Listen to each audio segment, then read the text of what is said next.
Okay, so at what time in your life was the Cold War? Like, were you a child or a teenager? Child into my teenage years. All and, right. and a little beyond, depending on when you think the Cold War actually ended. All right. So, how aware of you were, like, of these issues?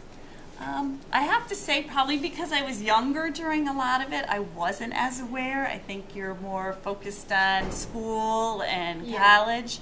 I do really remember the Berlin Wall coming down as being a huge event, and that was kind of a defining moment, even though I think a lot of Cold War issues had already ended by then. And I know my daughter a year ago, as part of a college trip, got to actually see the Berlin Wall and what was left of it. So that was kind of interesting. Do you think maybe part of this not being aware of it was because of your parents? They wanted to shelter you, or not necessarily?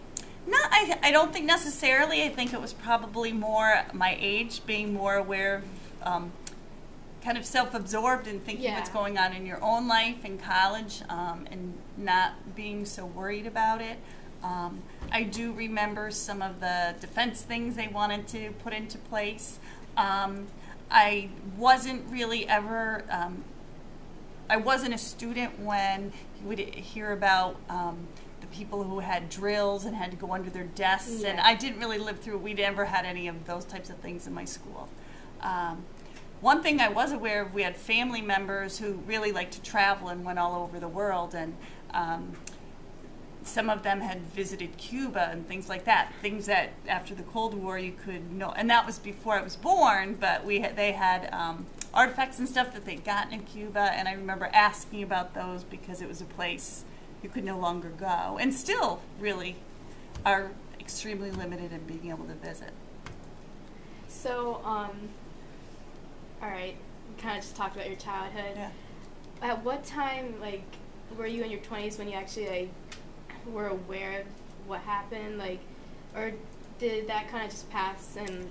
I think I was always aware of it, but a lot of the big events that I associate with the Cold War, in the height of it, probably happened when, not that there were still remnants going on, but I think a lot of the height of it happened when I was very little and before I was born.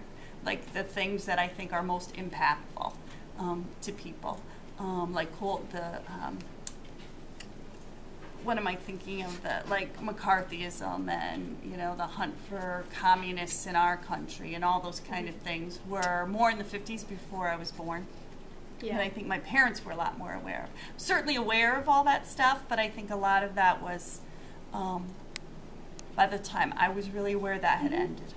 And we recently, before this, talked about the Berlin Wall coming down. Can you kind of go into a little more detail about that? I just really remember that as, I think Europe had already opened up, but officially having the wall officially come down was a big event. And I still remember that. I think it was the early 90s, if I'm correct. I'm not sure. And what was, like, the overall feeling? Like, could you, like, see a difference in how people acted, or not necessarily, like, how did us Americans react to it? Or not necessarily? I think it was, I remember it being a huge event in our country. So I still remember that. I remember watching it on TV, on President Reagan's speech. So it was one of the big events that I remember. So I do. I think we were really excited that that happened. All right. I think that's good. Okay.